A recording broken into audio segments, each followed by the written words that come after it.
सोहळा आनंदाचा गजर विठुरायाचा 52वा अखंड हरिनाम सप्ताह भवानी बिजलगाव तालुका कमालनगर जिल्हा बिदर।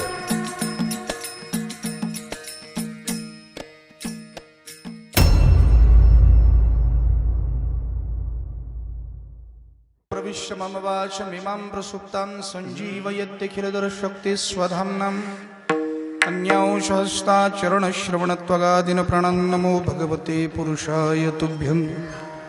या देवी सर्वभूतेषु शक्तिरूपेण संस्थिता नमस्तस्यै नमस्तस्यै नमस्तस्यै नमो नमः। कलावज्ञजीवोद्धारार्थावतारं कलङ्काङ्कतेजोऽधिकामोदिवक्त्रं खलानीशवादापणोदार्हदक्षं समाधिस्थमूर्तिं भजे ज्ञानदेवम्। नमो सद्गुरु तुकया ज्ञानदीपा, नमो सद्गुरु सच्चिदानंदरूपा, नमो सद्गुरु भक्त कल्याणमूर्ति, नमो सद्गुरु भास्करा पूर्णकीर्ति। गंगा विशुद्धं निदमाद स्पर्शं सरोवेष्टितं चुंबितं पुण्यस्थानं सराले स्थितं तं समाधिस्थमूर्तिं नमामि गंगागिरियोगिराजं। शुचिः शीलः समुदक्षः स्वप्रतापि जितेन्द्रियं त्वं नारायण गिरिं वन्दे सच्चिदानन्दविग्रहं। हरि ओं ब्रह्मानन्दं परमसुखदं केवलं ज्ञानमूर्तिं द्वन्द्वातीतं गगनसदृशं तत्त्वमस्यादिलक्षणम् एकं नित्यं विमलमचलं सर्वधी साक्षिभूतं भावातीतं त्रिगुणरहितं सद्गुरुं तं नमामि। गुरुर्ब्रह्मा गुरुर्विष्णु गुरुर्देवो महेश्वरः गुरुः साक्षात् परब्रह्म तस्मै श्री गुरुवे नमः। मस्तकहे पायावरी मस्तकहे पायावरी मस्तकहे पायावरी मस्तकहे पायावरी। यावार करे संताचा यावार करे संताचा वार करी सणताचा वार करी सणताचा वार करी सणताचा वार करी सणताचा।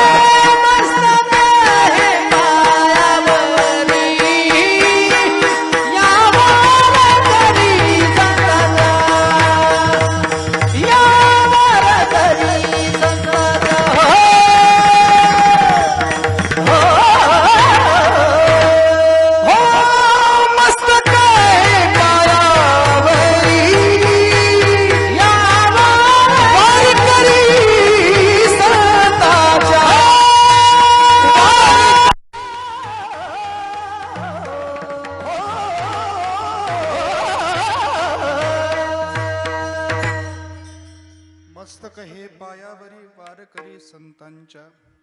हेची थोर भक्ती आवडते देवा संकल्पावी माया संसाराची। ठेविले अनंते तैसेची राहावे चित्ती असू द्यावे समाधान। वाहिला उद्वेग दुःखची केवळ भोगणे ते फळ संचिताचे। ठेविले अनंते तैसेची राहावे चित्ती असू द्यावे समाधान। तुका म्हणे घालू तयावरी भार वाहू हा संसार देवापायी। ठेविले अनंते तैसेची राहावे चित्ती असू द्यावे समाधान। परम मंगलमय परात्पर अखिलेश्वर भक्तवांच्या कल्पतरू सकल सत्ताधीश अखिल कोट ब्रह्मांड नायक पंढरीश परमात्म्याच्या चरणी वंदन करून विश्वसंत माऊली महावैष्णव श्रीमंत श्री ज्ञानोबाराय जगद्गुरु श्री तुकोबबाराय सद्गुरु योगीराज गंगागिरीजी महाराज सद्गुरु श्री नारायणगिरीजी महाराज वैकुंठवासी धोंडूपंत दादा वैकुंठवासी शंकर महाराज वैकुंठवासी प्रल्हाद महाराज आदी करून सकल वारकरी संतांच्या चरणी वंदन करून संत महापुरुषांच्या पदस्पर्शाने पुनीत झालेल्या या महाराष्ट्राच्या मातीला वंदन करून छत्रपती शिवाजी महाराजांच्या स्मृतीला अभिवादन करून भवानी मातेच्या चरणी साष्टांग दंडवत करून उपस्थित सर्व श्रोते अबाल वृद्ध माता भगिनींना वंदन करून कीर्तन रूपी सेवेला सुरुवात करतो। तत्पूर्वी कार्यक्रमाच्या अनुषंगानं वक्ता या नात्यानं परिहार देणं क्रमप्राप्त समजतो। गेल्या 52 वर्षापासून भवानी मातेच्या प्रांगणामध्ये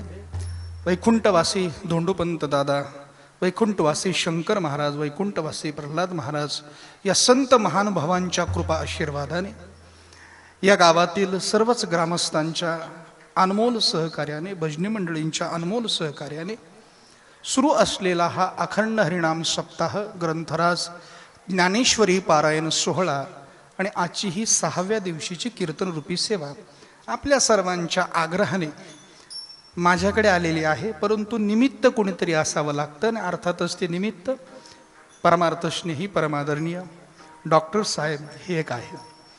450 किलोमीटरचा प्रवास करून शिर्डीवरून मी सकाळी 6 वाजता निघलोय. 450 किलोमीटरचा प्रवास करून मी आपल्या गावामध्ये आलो. आल्याबरोबर माझी गुरुबंधू मंडळी उभ्या महाराष्ट्रभर, ज्यांनी वारकरी संप्रदायामध्येच नव्हेच तर जनसामान्यांच्या, प्रत्येक जनसामान्याच्या मनामध्ये आपल्या गुणाच्या माध्यमातून, कलेच्या माध्यमातून एक आदराचं स्थान निर्माण केलेलं आहे. असे स्वर्गंधर्व किशोरजी महाराज देवटे, स्वर्गंधर्व आदरणीय निवृत्ती महाराज लकडे, तालमणी आदरणीय कृष्णा महाराज, ही सगळी मंडळी आल्याबरोबर भेटली. 450 किलोमीटरच्या प्रवासाचा थकवाच निघून गेला. आणि ज्या वेळेला या मंदिराच्या प्रांगणामध्ये आलो त्यावेळेला या ठिकाणी असलेली आध्यात्मिक ऊर्जा, या आध्यात्मिक ऊर्जेचं तर मी शब्दामध्ये वर्णन करू शकत नाही. निश्चितच अशा या काळामध्ये, म्हणजे अर्थात तुमचं कौतुक करून मी पुढच्या वर्षाची भाकर पक्की करतोय असं समजू नका, कारण भाकरीसाठी कीर्तन करणारा मी कीर्तनकार नाही. वस्तुस्थिती सांगायला हरकत नाही. अशा या कोरोनाच्या महामारीच्या काळामध्ये सुद्धा या कार्यक्रमातला उत्साह, या कार्यक्रमाविषयीची आपल्या अंतःकरणातली तळमळ पाहिल्यानंतर निश्चितच आपल्याला द्यावे तेवढे धन्यवाद थोडे आहेत, द्यावे तेवढे धन्यवाद थोडे आहेत. कारण संपूर्ण जगातलं वातावरण भयभीत झालेलं आहे. आज प्रत्येक मनुष्य हा भयग्रसित आहे. पण निश्चित भयमुक्तीसाठी उत्तमातला उत्तम मार्ग जर जगाच्या पाठीवर कोणी दिला असेल तर तो फक्त वारकरी संप्रदाय आणि वारकरी संतांनी दिलेला आहे. त्याचा हा परिणाम आहे. आज आम्ही भयग्रसित दिसत नाही. जिथे भय आहे तिथे आनंद नाहीये, आणि जिथे आनंद आहे तिथे भय नाही. हे भयमुक्त वातावरण, ही निर्मिती, ही आपल्या अंतःकरणामध्ये असलेली भयमुक्ती केवळ आणि केवळ या वारकरी संतांचं मार्गदर्शन आणि वारकरी संतांचे उपकार आहेत. आणि म्हणून निश्चितच आपल्या साधनेला, आपल्या उपासनेला मी मनपूर्वक धन्यवाद देतो. माझ्या अभंगाकडे येतो. सेवेकरता निवडलेला अभंग महान भगवद्भक्त संत सम्राट विश्ववंद्य महाराष्ट्रभूषण जगद्गुरु जगद्वंदनीय वैराग्याचे मूर्तिमंत पुतळे श्रीमंत श्री तुकाराम महाराज यांचा देवाला आवडणाऱ्या थोर भक्त यथार्थ वर्णन करणारा 4 चरणाचा अभंग निरूपणा करता निवडला. विठ्ठल विठ्ठल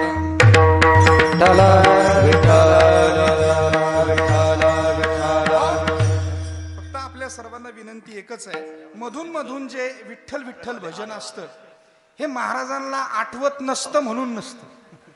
ते बऱ्याच लोकांचा गैरसमज आहे की महाराजांना नाही आठवलं म्हणजे ते विठ्ठल विठ्ठल म्हणतात. तर कृपया असा गोड गैरसमज आपल्या डोक्यात असेल तर तो काढून टाका. मधून मधून जे विठ्ठल विठ्ठल भजन असतं ते खाली बसलेल्या लोकांकडून नामस्मरण घडावं म्हणूनच असतं. म्हणून किमान ज्या ज्या वेळेला विठ्ठल विठ्ठल असं भजन होईल त्या त्या वेळेला प्रत्येकाने हाताने टाळी वाजवा, मुखाने भगवंताचं नामस्मरण करा. त्याचं कारण कसं आहे, तशी ही 9 ते 11ची जी वेळ आहे ती ही जीव घेणी वेळ आहे. ज्याला घरी 2 गोळ्या झोपाच्या घेऊन झोप लागत नाही ते कीर्तनात झोपतं, कीर्तनात झोपतं. आता आम्ही त्याला शास्त्रीय कारण सांगतो, पाप आडवं येतं. पण आता येताना तुम्ही उगाच आलेले नाहीत, असं थोडं थोडं फराळ करून आलेले आहात. हाताकडे बघा, इकडे बघा, असं थोडं थोडं फराळ करून आलेले आहात. आणि एक सायंटिफिक रिझन असं आहे की पोटामध्ये ज्या वेळेला अन्न जातं त्यावेळेला शरीरातली संपूर्ण ऊर्जा पोटातलं अन्न पचवण्याच्या कामी पोटाकडे आकर्षित केली जाते. परिणामी मेंदूला व्होल्टेज कमी पडतं, आणि मेंदूला व्होल्टेज कमी पडल्यानंतर आपला लाईट असा डिम लागतो. म्हणजे अर्ध्या कीर्तनामध्ये आपल्याला समाधी लागल्याचा भास होतो. पण शुद्ध भाषेमध्ये तिला समाधी नाही, तो झोप असं म्हणतात. आता झोप लागणं हे श्रीमंतीचं लक्षण आहे. कारण काही लोकांना रात्र रात्र अंथरुणावर पडून झोप लागत नाही, असे सारखे टुळटुळू पाहत असतात. म्हणजे रात्र रात्र काही लोकांना अंथरुणावर पडून झोप लागत नाही, काहींना पडल्या पडल्या झोप लागते. आणि किशोर महाराज असे काही पठ्ठे आहेत, काही अगोदर झोपत आहेत मग पडत आहेत. आता झोप लागणं हे श्रीमंतीचं समाधानाचं लक्षण असलं तरीही कीर्तनामध्ये नाही. भजन ते ओंगळवाने नरका जाणे चुकेना, म्हणून मधून मधून विठ्ठल विठ्ठल भजन होईल. प्रत्येकाने हाताने टाळी वाजवा, मुखाने नामस्मरण करा, अभंगाचा शब्दार्थ समजून घेऊ. अन्यथा दुसऱ्या दिवशी उसण्या तंबाखूला उसना चुनाला होत लोक रात्रीच्या बाबाची परीक्षा करतात. काय बुवा बाबांनी कीर्तन केलं, काहीच कळलं नाही, किती दूरवरून आणलं, काहीच कळलं नाही. अशी परीक्षा माझी उद्या होण्यापेक्षा तुम्ही आज अभंग कळून घेतला तर फार बरं होईल. अभंग संत श्रेष्ठ तुकाराम महाराजांचा भगवंताच्या भक्तीचं यथार्थ वर्णन करणारा आहे आणि सद्य परिस्थितीला तरी उचित मार्गदर्शन करणारा आहे. महाराज सांगतात, संसारावर असलेली आसक्ती सोडून केलेली भक्ती देवाला आवडते. एक अभंगाचं पहिलं चरण. महाराज मग संसारामध्ये कसं असायचं? महाराजांनी सांगितलं ठेवलं तसं असायचं. म्हणले ते तरी कसं असायचं? म्हणले त्याच्याकरता चित्त समाधानी ठेवायचं. नाही म्हटले काही जर उद्योग करण्याचा प्रयत्न केला तर? महाराज सांगतात, जर उद्योग करण्याचा प्रयत्न केला, तुमच्या प्रारब्धामध्ये जर दुःख असेल तर ते दुःख तुम्हाला भोगावं लागेल, कारण ते तुमच्या संचिताचं फळ आहे. अभंगाचं तृतीय चरण. मग काही लोकांनी महाराजांना विचारलं, महाराज आवर एक्सपिरियन्स, तुमचा अनुभव काय? महाराज सांगतात, माझ्या बाबतीत जर सांगायचं झालं तर संबंध संसार देवाच्या पायावर उठल्यामुळे माझ्या संसाराची मला चिंता राहिली नाही. अभंगाचा सरळ सरळ शब्दार्थ. बघा, या अभंगामध्ये तुकोबराया भक्तीचं मार्गदर्शन करतात.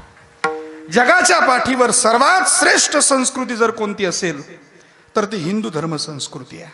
एक कीर्तनकार आहे म्हणून बोलत नाही. सर्वश्रेष्ठ काय आहे? आमची संस्कृती उपकार्यावर उपकार करायला शिकवते, पण केवळ उपकार्यावरच उपकार करायला शिकवत नाही, तर अपकार्यावरही उपकार करायला शिकवणारी जगाच्या पाठीवर एकमेव जर कोणती संस्कृती असेल तर ती फक्त हिंदू धर्म संस्कृती आहे. फक्त हिंदू धर्म संस्कृती. अपकार्यावरही उपकार. एक विंचू वाहत चालला होता, साधूनं उचलला नदीत, विंचावानं नांगे मारलं, तो परत खाली पडला. साधूनं परत उचलला, त्याने नांगी मारली, परत पडला, परत नांगी मारली, परत उचलला, परत नांगी मारली. असं 5-7 वेळेला झाल्यावर कडेला बसलेले एक माणूस म्हटला, महाराज तो विंचू तुम्हाला नांगी मारतोय, तुम्ही त्याला सारखं सारखं उचलून वाचवण्याचा प्रयत्न करतात, काही कळतंय का तुम्हाला? महाराजांनी साधूने सांगितलं, बाबा 4 ग्रॅमचा विंचू नांगी मारणं त्याचा स्वभाव सोडत नसेल तर बुडत्याला वाचवणं हा माझा स्वभाव आहे. मी 1.5 टनाचा माणूस कसा सोड? 4 ग्रॅमचा विंचू त्याचा स्वभाव सोडत नाही. अपकार्यावरही उपकार जगाच्या पाठीवर. आणि म्हणून आमच्यावर विशेषत्वानं 4 उपकार आहेत. चौघांचे विशेषत्वानं उपकार आहेत. पहिले राष्ट्र, दुसरा धर्म, तिसरे संत आणि चौथा ईश्वर. पहिली निष्ठा आमच्या अंतःकरणात असली पाहिजे, राष्ट्रनिष्ठा. दुसरी निष्ठा धर्मनिष्ठा, तिसरी निष्ठा संतनिष्ठा आणि चौथी निष्ठा ईश्वरनिष्ठा. या 4 निष्ठा जर माणसाकडे नसतील तर तो माणसातल्या रूपातला पशु आहे. विठाला विठ्ठल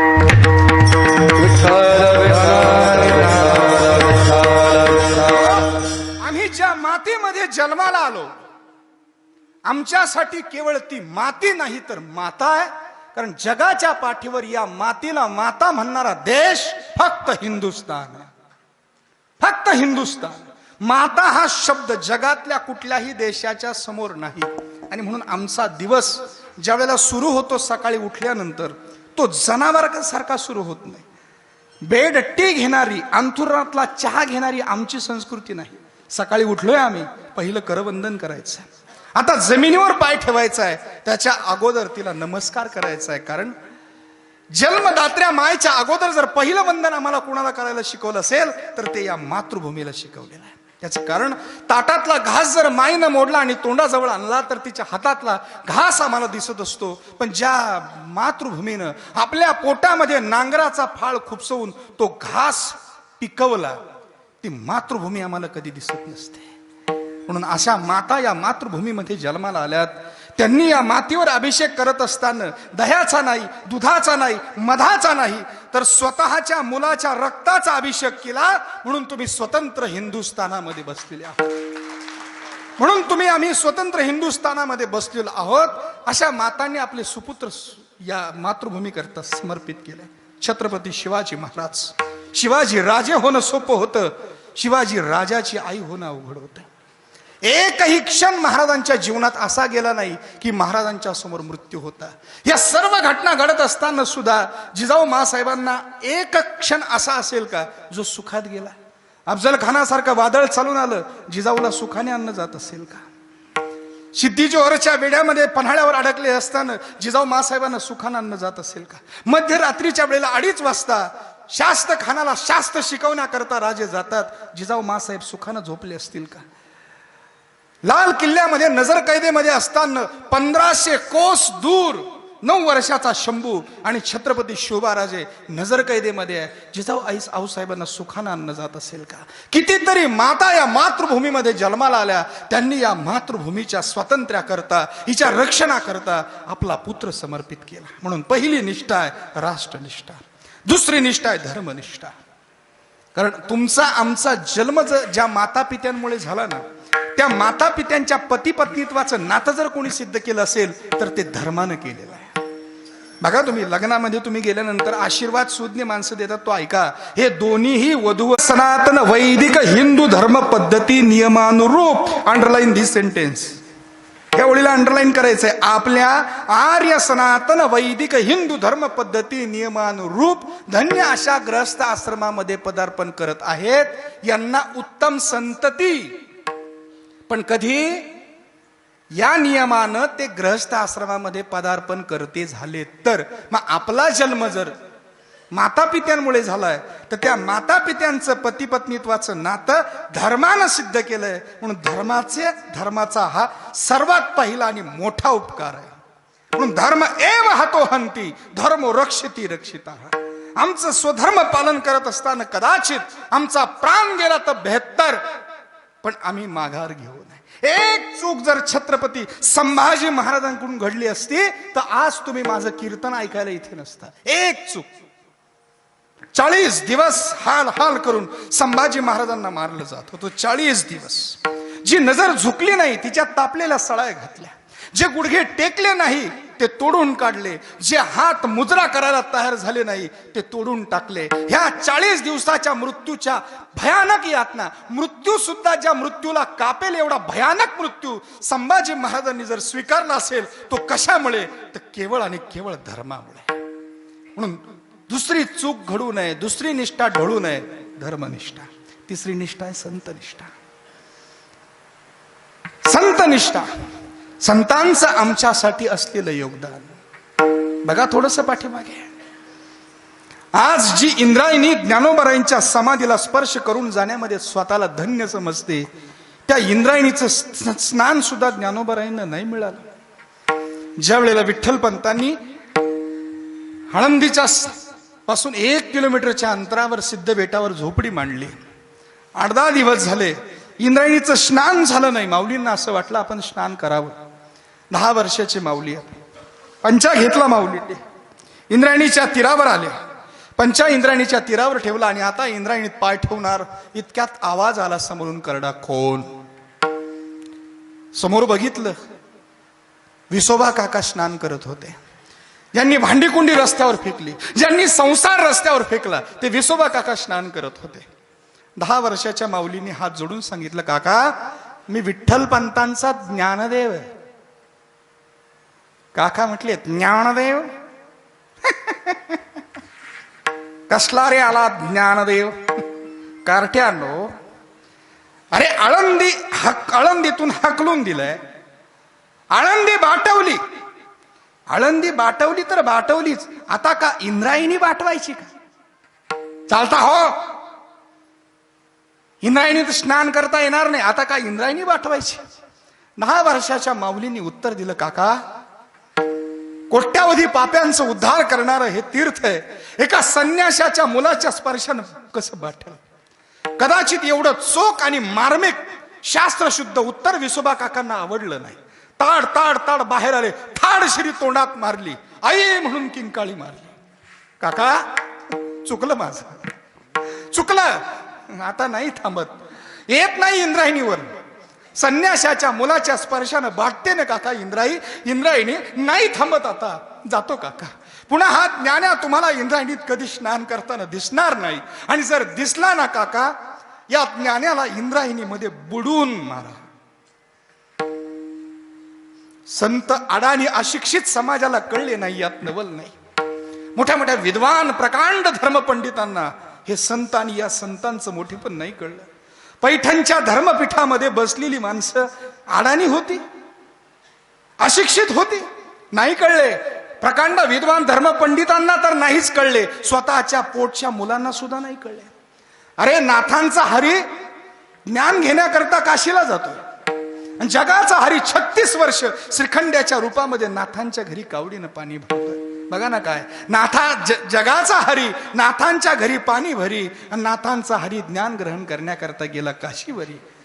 म्हणून संत निष्ठा आमच्या जीवनात अत्यंत महत्वाची आहे. आणि चौथी निष्ठा ईश्वर निष्ठा. का? जेने हा जीव दिला, जेणे हा जीव दिला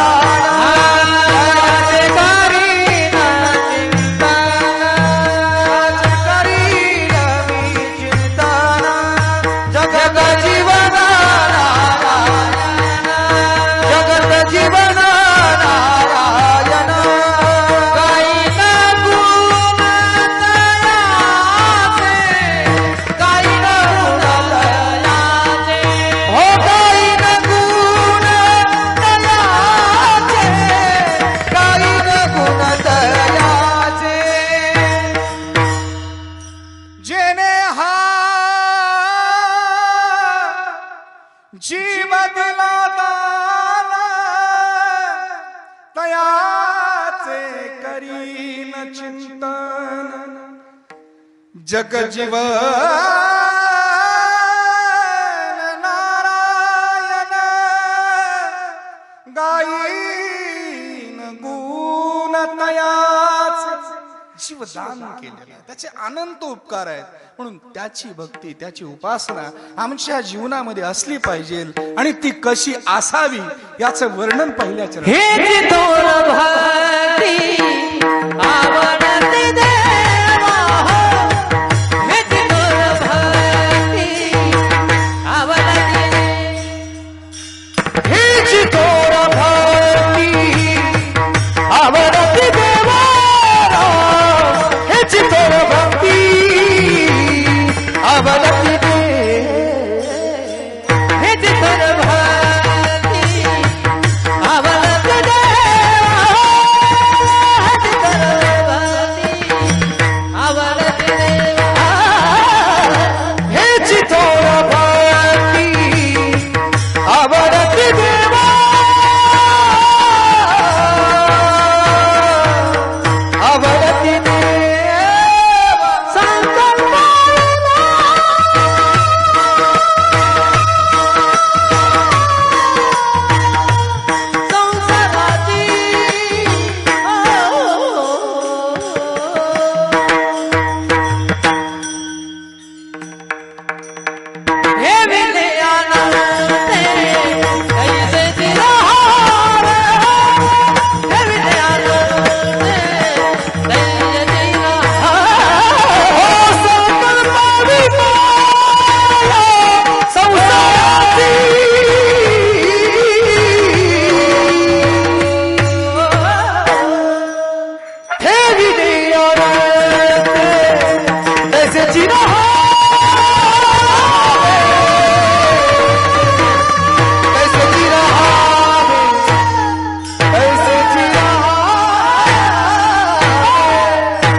सगळ्यांनी कडकडून टाळायला, कडकडून. धन्यवाद. संसारावर असलेली आसक्ती सोडून केलेलीच भक्ती देवाला आवडते. मग तुकोबारायांना नवविधा भक्ती अमान्य आहेत का? नाही. जाणे भक्तीचा जिव्हाळा,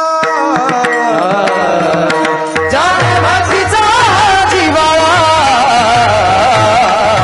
जाणे भक्तीचा जिव्हाळा, जाणे भक्तीचा जिव्हाळा.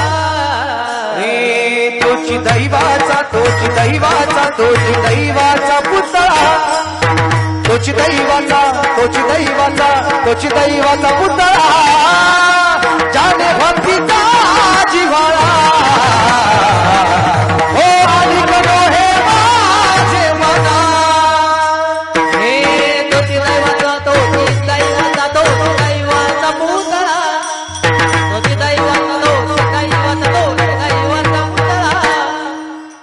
आणि करो हे माझे मना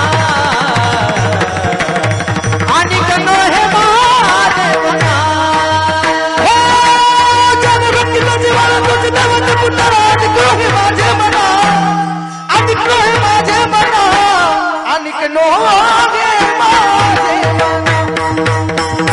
आणि करो हे माझे मना हे आणि करो हे माझे मना मना आणि करो हे माझे मना मना तुका माने नवविध तुका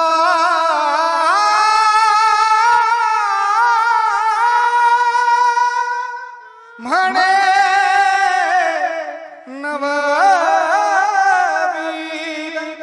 भक्ती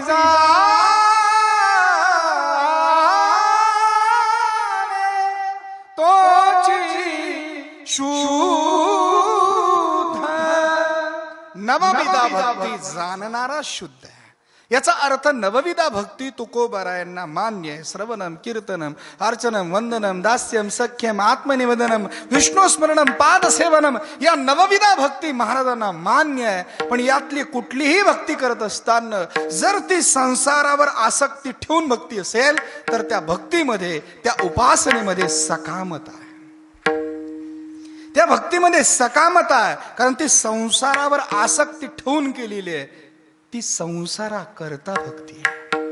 देवाजवळ देवा करता जाणं आणि देवाजवळ संसारा करता जाणं या जमीन आसमान देवा चाळ देवाची चाळे आळ वावे देवा देवाची चाळे आळ वावे देवा देवाची चाळे आळ वावे देवा देवाची चाळे आळ वावे ओश प्रेम भाव करुणिया ओश प्रेम भाव करुणिया देवाची चाळे आळवावे देवाची चाळे आळवावे देवाची चाळे आळवावे देवा देवाची चाळे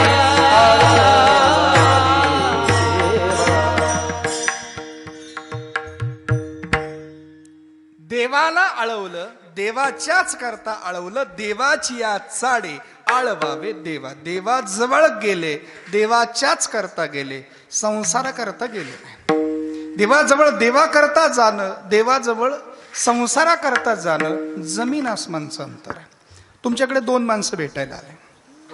एक तुमची तब्येतीची चौकशी करायला म्हणून आला आणि दुसरा उसने पैसे मागायला आला. तुम्हाला कोणता आवडेल? उसने पैसे मागायला आलेला आवडत असेल तर बोट वर करा. कीर्तन संपलं की मी लगेच येतो. कारण आम्हाला उसन्या पैशाची जास्त गरज आहे. 7 महिन्याचं लॉकडाऊन आहे. म्हणजे उसने बरं दान नको. कोणती व्यक्ती आवडेल? तुमच्या करता आलेली आवडेल की पैशा करता आलेली आवडेल? साधा व्यवहार आहे. स्वतः करता आलेली आवडेल. हा व्यवहार जर आपल्याला कळतो देवाला कळत नाही का? विठाला विठाला विठाला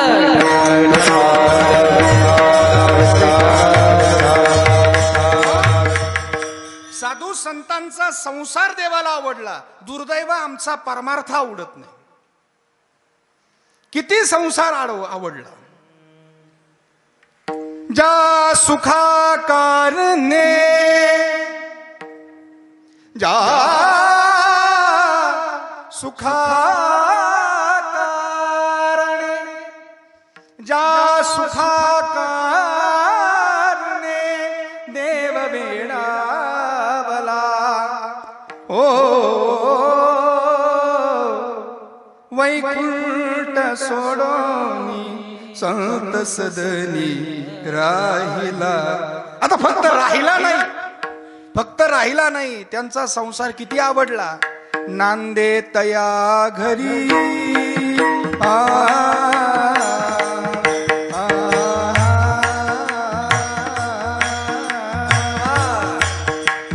नांदे तया घरी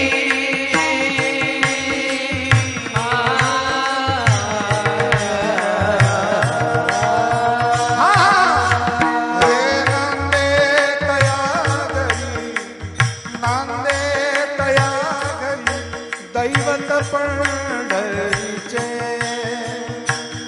नांदे तया घरी दैवत पंढरीचे. दैवत पंढरीचे. ओ दैवत पंढरीचे. हा